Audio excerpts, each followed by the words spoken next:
ইসমে আজমের 6 নম্বর পর্ব।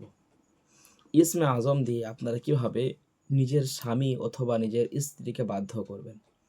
স্বামী স্ত্রীর মধ্যে যে মনোমালিন্য তৈরি হয়, দেখা গিয়েছে যে এই ছোট্ট মনোমালিন্যর জন্য মানুষের ধোঁকায় পড়ে অথবা শয়তানের ওয়াসওয়াসায় পড়ে অনেক সংসার ভেঙে যায়।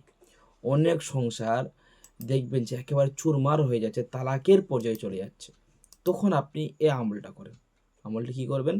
ইসমে আজম, এটা এমন একটি দোয়া, এমন একটা এটা ইসিম, যেটা বললে আল্লাহ সুবহানাহু ওয়া তাআলা আপনার কোনো প্রয়োজন যেগুলো রয়েছে সেগুলো সবগুলো ইনশাল্লাহ সাথে সাথে ইনশাল্লাহ মিটিয়ে দেয়।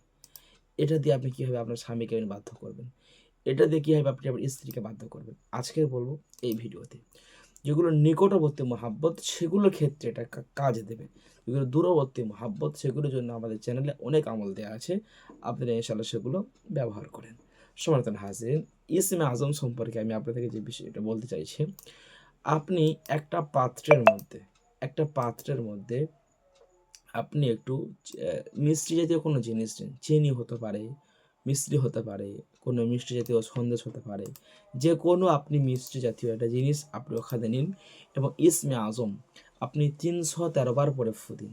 আপনি ইসমে আজম 313 বার পরে ফু দিন। আল্লাহ জাত ও সিফাতের কসম করে বলতে পারি আমি যে এটা করবেন আর খাবেন, তারপর দেখবেন আপনার স্বামী আপনার পাগলের মতো ভালোবাসবে। আপনার স্বামী আপনাকে যেগুলো খারাপ বিষয়গুলো ছিল সেগুলো ইনশাআল্লাহ সমাধান হয়ে যাবে। স্বামী স্ত্রীর মধ্যে মিল মাহাব্বত তৈরি হবে, শাশুড়ি বৌমার মধ্যে মিল মাহাব্বত তৈরি হবে। এই আমলটা আপনাদের সকলের জন্য করা ইজাজত থাকলো। আলহামদুলিল্লাহ, আপনারা এই আমলগুলো করেন, ইনশাআল্লাহ অনেক উপকার পাবেন। পরবর্তী পর্ব দেখার জন্য ইসমে আজমের আমাদের সাথে থাকুন। ভালো লাগলে একটা চ্যানেলটি সাবস্ক্রাইব করে এবং একটা লাইক কমেন্ট করে আমাদেরকে উৎসাহিত দেবেন। আসসালামু আলাইকুম ওয়া রাহমাতুল্লাহি ওয়া বারাকাতুহু।